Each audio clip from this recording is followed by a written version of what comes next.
Ever seen a leader so stuck in their ways that they'd rather navigate a minefield blindfolded than to change their approach? Yep, that's right. Stubbornness has a cost. That's what we call interpersonal rigidity for you. It's like trying to steer a ship with a frozen wheel. You're not going anywhere, and everyone's absolutely seasick and tired. Now, let's break down why being flexible isn't just for yoga enthusiasts, it's a survival skill for leaders. Voices of Victory podcast show. Voices of Victory podcast show. It is now time for the Voices of Victory podcast show. Ladies and gentlemen, Mario Di Leone. Let's talk about interpersonal rigidity. One of the things I say often, and I say this, by the way, not to just preach to other people. I actually say this for myself, is that stubbornness has a cost. And I constantly say that to remind myself and to become as aware as possible of where I'm being stubborn and where more flexibility has to occur, whether it has to occur in leadership or whether it has to occur personally, whatever the case would be.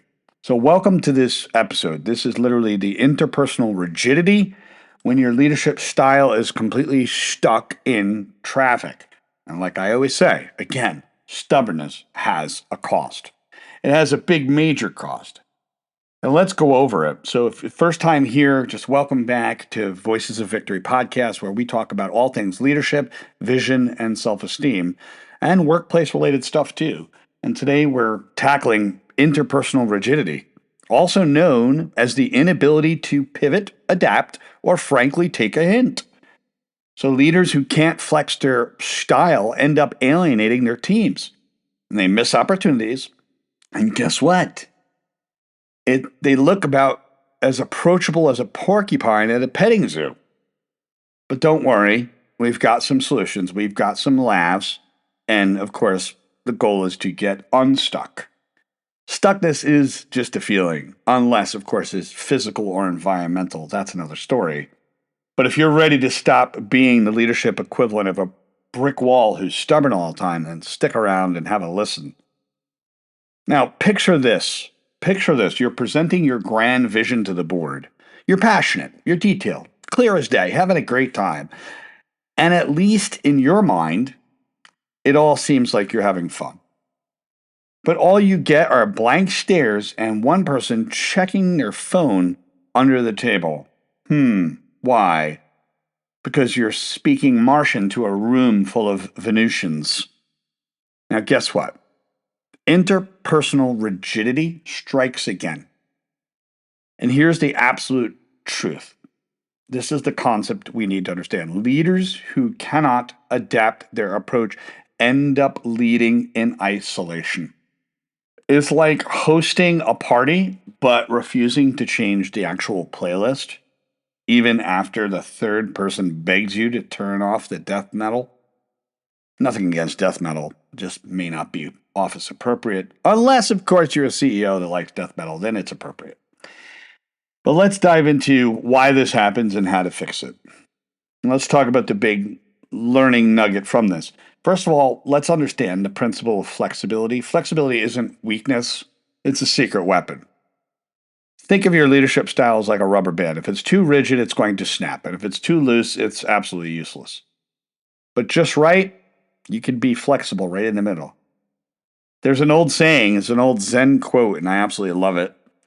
And I've said this to actually leaders. I've said this to a leader who was a West Point cadet, and they really didn't like my response. I can see the look on their face, and I didn't care because I knew what I was speaking was the truth, and I was going to say my truth. And the look on their face, it wasn't a happy one. But rigid trees break in the wind. Let me say that again. Rigid trees break in the wind. That's the whole concept. So when you are flexible, and I mentioned the U tree on here, Y-E-W, the U tree. It's a very incredibly strong tree, and it's highly flexible. Very flexible. But that's the thing. Being just right is having that strength and that flexibility. It can hold everything together. And you can even launch a few paper clips across the room for fun. But the solution is really start by identifying your default leadership style. Are you the drill sergeant, the cheerleader, or the silent monk? What's it going to be? There's plenty of archetypes to choose from nowadays. Everybody has a narrative and everybody has a little story behind it. But once you know where you stand, you can figure out where you need to bend without actually breaking. So there are some key actionable insights that I want to share with you in order to crush this interpersonal rigidity and become a master of being adaptable. It is important, and empathy is indeed one of them. I want to share that. I'm going to share empathy up front before we dive into all of them. So let's start with stop talking and start listening. Okay, listening isn't waiting for your turn to talk. If you're nodding but planning your next speech, congratulations, you're not listening. You're thinking about what to say next, but you're not really opening up the two ears. Instead, you're ready to use your one mouth, but you have to actually listen 2 times more than the one time that you actually speak. So, guess what? If you're just acting polite, please ask open-ended questions and genuinely hear the answers, because the more you listen, the more you learn how to tailor your approach. And start to speak other people's language. Get on their level. It's okay. Talking to a data person about vision is like explaining abstract art to an accountant. It's not going to land. In the world of facts, they may have to be relayed differently. It's not a big deal. You're just adapting the points of view a little bit.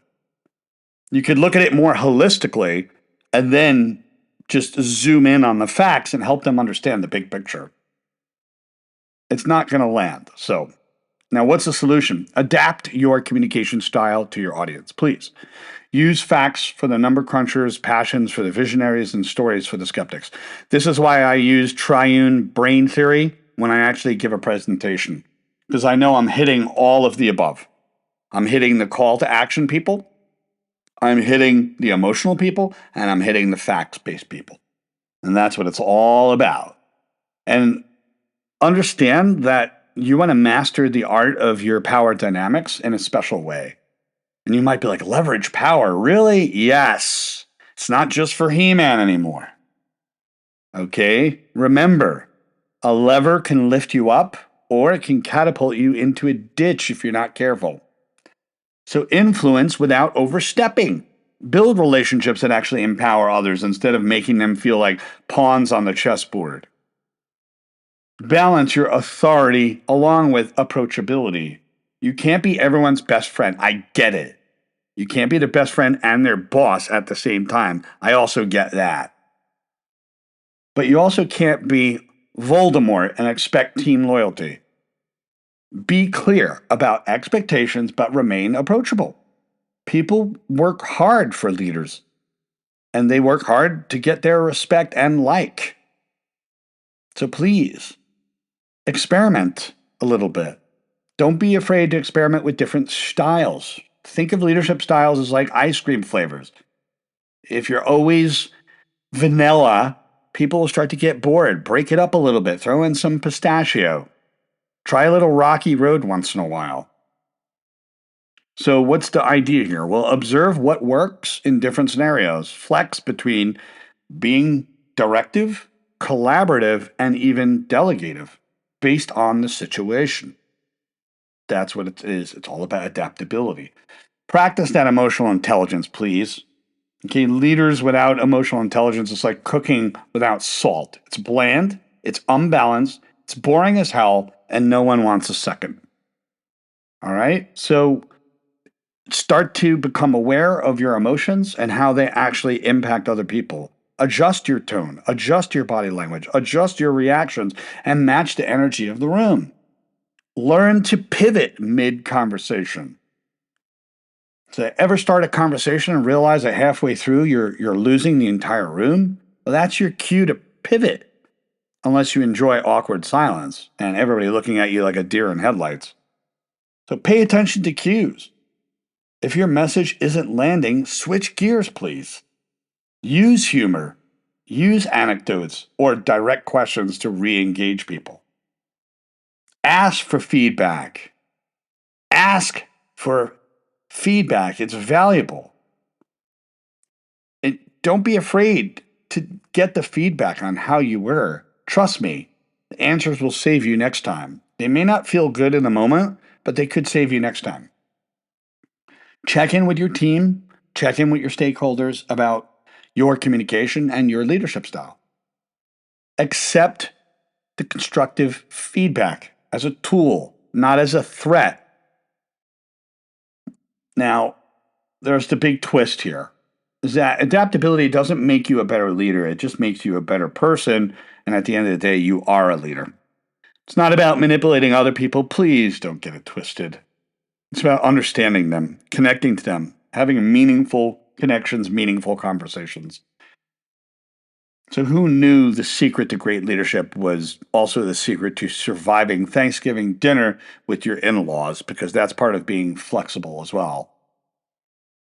So, the little call to action I have for the audience out there. What's one situation where you struggled to adapt your style? Feel free to share your story on LinkedIn to this post with hashtag Voices of Victory. And if you found a killer strategy, stay flexible. I want to hear about it. You can reach out to me over LinkedIn at Mario D. Leone. Now, keep in mind, when that flexibility doesn't work, it may be a time to ask for feedback. Tune in next time in the next episode and we'll go over some fun topics. Until then, keep bending, don't break, and of course, see you next time.